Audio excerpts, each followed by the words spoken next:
কেউ যদি আল্লাহ এবং তার রাসূলের সাথে কুফরি করে তো আল্লাহ পাক ওই মানুষটার উপরে লানত বর্ষণ করেন। রহমতের ফেরেশতাদের পক্ষ থেকে তার উপরে লানত বর্ষণ হয়, মুমিনদের পক্ষ থেকে তার উপরে লানত বর্ষণ হয়। দলিল হচ্ছে সূরাতুল বাকারা 161 নম্বর আয়াত। আল্লাহ পাক পরিষ্কার বলে দিয়েছেন, ইন্নাল্লাযীনা কাফারু, নিশ্চয়ই যারা কুফরি করেছে, অমাতু ওহুম কুফার, আর এই কুফরি হালাতে যারা মৃত্যুবরণ করেছে, উলাইকা আলাইহিম লানাতুল্লাহি ওয়াল মালাইকাতি ওয়ান নাসি আজমাইন, ওই মানুষদের উপরে আল্লাহর লানত, ফেরেশতাদের লানত এবং মুমিন বান্দাদের পক্ষ থেকে লানত। বলুন নাউজুবিল্লাহ।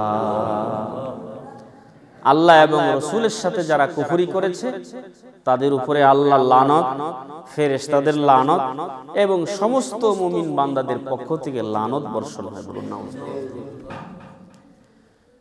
আল্লাহ এবং রাসূলের সাথে কুফরি করার অর্থ হলো আল্লাহকে না মানা, রাসূলের আদর্শ না মানা। এই কিসিমের লোক জমিনে অসংখ্য রয়েছে যারা আল্লাহকেও মানে না, রাসূলকেও মানে না, আল্লাহকেও বিশ্বাস করে না, আখিরি নবী হযরত মুহাম্মদ মুস্তাফা সাল্লাল্লাহু আলাইহি ওয়াসাল্লামকেও আখিরি নবী হিসেবে মানে না। এই কিসিমের লোক আছে না নাই? যারা আল্লাহ এবং রাসূলকে অমান্য করে তাদের উপর আল্লাহর লানত, ফেরেশতাদের লানত, সমস্ত মুমিন বান্দাদের পক্ষ থেকে লানত। এজন্য হায়াতের জিন্দেগিতে যেন কোনো কুফরি না হয়, ওই দিকে আমাদের খেয়াল রাখতে হবে। তাহলে দুনিয়াও বরবাদ হবে, আখিরাতও বরবাদ হয়ে যাবে। কি বলেন, ঠিক কিনা? দুনিয়াও বাতিল হবে, আখিরাতও বাতিল হবে। 2 নম্বর হচ্ছে যে আমল করলে দুনিয়াও বরবাদ, আখিরাতও বরবাদ, ফেরেশতারা আপনার জন্য লানত বর্ষণ করবে। আল্লাহ পাকের পক্ষ থেকে লানত বর্ষণ হয়, মুমিনদের পক্ষ থেকে লানত বর্ষণ হয়। এমন 2 নম্বর বদ আমল হলো ইসলাম থেকে বের হয়ে যাওয়া, ইসলাম থেকে খারেজ হয়ে যাওয়া, মানে ইসলাম ধর্ম ছেড়ে দেওয়া। কালেমা পড়ে মুসলমান হইল কিংবা মুসলমানের ঘরে জন্ম নিয়ে সে ইসলাম ধর্ম ত্যাগ করল। বাংলাদেশেও এরকম অসংখ্য ঘটনা ঘটছে যে মুসলমানের ঘরে জন্ম নিয়েছে, মুসলমান সমাজে বসতি করছে, কিন্তু কিছু কিছু স্বার্থের কারণে তারা ইসলাম ধর্ম ত্যাগ করছে। কি বলুন, আছে না নাই? এগুলো উত্তরবঙ্গে আছে। আমার মুসলমান ভাইরা, আশ্চর্যের বিষয় হলো সাহাবায়ে কেরাম কত কষ্ট ক্লান্তি করেছেন, নিজের জীবনের চিন্তা ফিকিরও করেন নাই, সন্তান, স্ত্রী, পুত্র, দুনিয়ার ধন সম্পদ, টাকা পয়সা কোনো কিছুরই আশা আকাঙ্ক্ষা করেন নাই। প্রয়োজনে নিজের দেহের তাজা রক্ত জমিনে ঢেলে দিয়েছেন, তারপরও ইসলাম ধর্ম ত্যাগ করেন নাই। আর আমরা মুসলমানের ঘরে জন্ম নিয়ে হতভাগা মুসলমান, এমন মুসলমানের ঘরে জন্ম নিয়ে কেমনে করে ইসলাম ধর্ম ত্যাগ করে? ইসলাম ছেড়ে যখন সে মুরতাদ হয়ে যায়, ওই মুরতাদের উপরে আল্লাহর লানত, ওই মুরতাদের উপর ফেরেশতাদের লানত, ওই মুরতাদের উপর সমস্ত মুমিনদের পক্ষ থেকে লানত। কারণ সে ইসলামের মতো দৌলত পায়া, এমন মহা দৌলত থেকে সে ছিটকে পড়ে গেছে, তার উপরে আল্লাহর লানত, ফেরেশতাদের লানত, মুমিনদের লানত। বলুন নাউজুবিল্লাহ। তাহলে 2 নম্বর হলো ইসলাম ত্যাগ করা। 3 নম্বর বদ আমল, যে বদ আমল করলে আল্লাহ পাকের পক্ষ থেকে লানত বর্ষণ হয়, ফেরেশতাদের পক্ষ থেকে লানত বর্ষণ হয়, মুমিনদের পক্ষ থেকে লানত বর্ষণ হয়। সেই 3 নম্বর বদ আমল হলো রাসূলের কোন সাহাবী, রাসূল আকরাম সাল্লাল্লাহু আলাইহি ওয়াসাল্লামের কাছে যারা ইসলাম কবুল করেছেন, সচক্ষে আল্লাহর রাসূলকে দেখে যারা রাসূলের ইতাআত করেছেন, অনুসরণ করেছেন, ওই সাহাবীদেরকে গালি দেওয়া। কেউ যদি কোন সাহাবীকে গালি দেয় তাহলে তার দুনিয়াও বরবাদ, আখিরাতও বরবাদ। আর আল্লাহ পাক ওই জালেমটার উপরে লানত বর্ষণ করেন।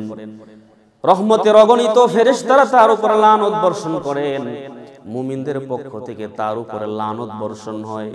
কেউ যদি আল্লাহর নবীর কোন সাহাবীকে গালি দেয়, সাহাবী বিদ্বেষী, এই সাহাবীরে গালি দেয় কেমনে? এক সাহাবীরে সম্মান দিতে দিতে আসমানে উড়ায়া আরেক সাহাবীরে গালি দেয়, নাউজুবিল্লাহ বলে।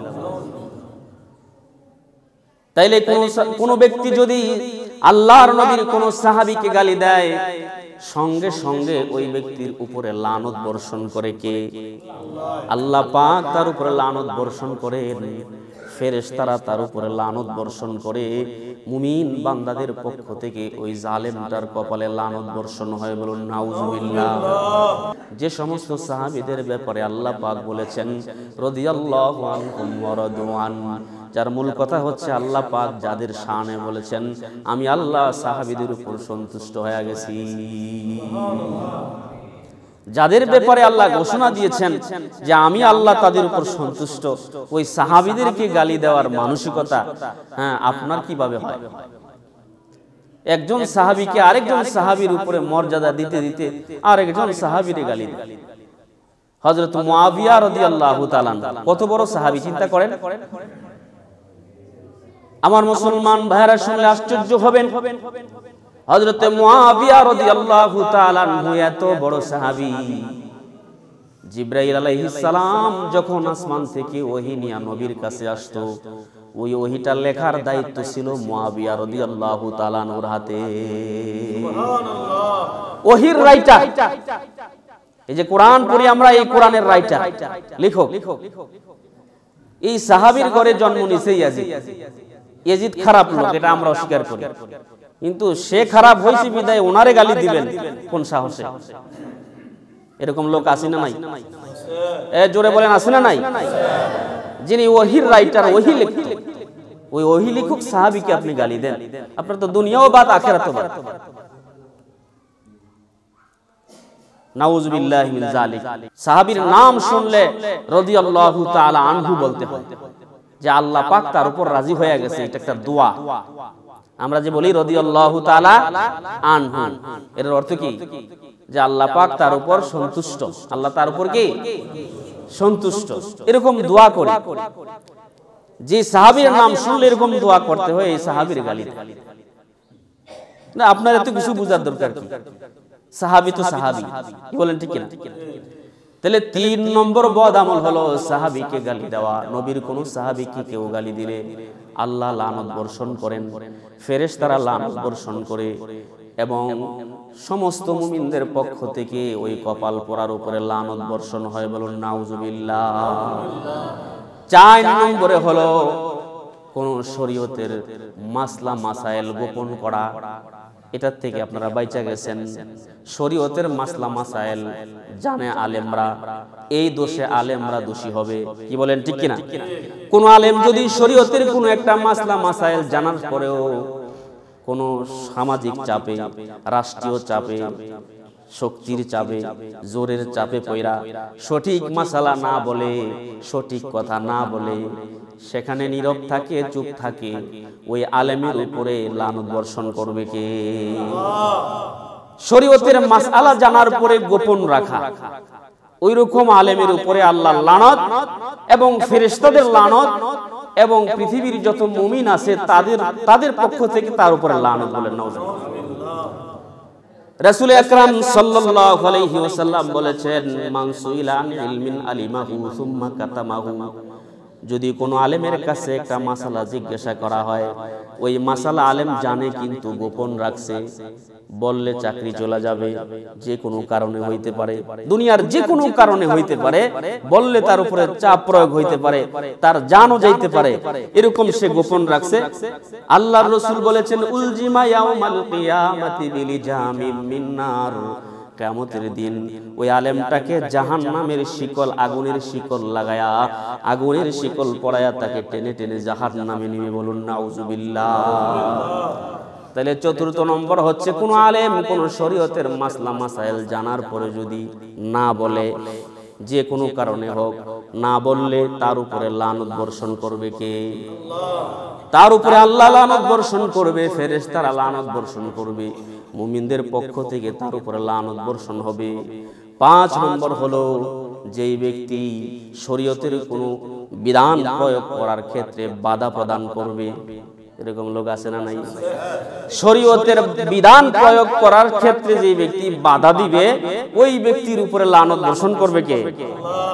এটাতে আবার আমরা নাই, এটাতে আছে নেতারা। কি বলেন, ঠিক কিনা?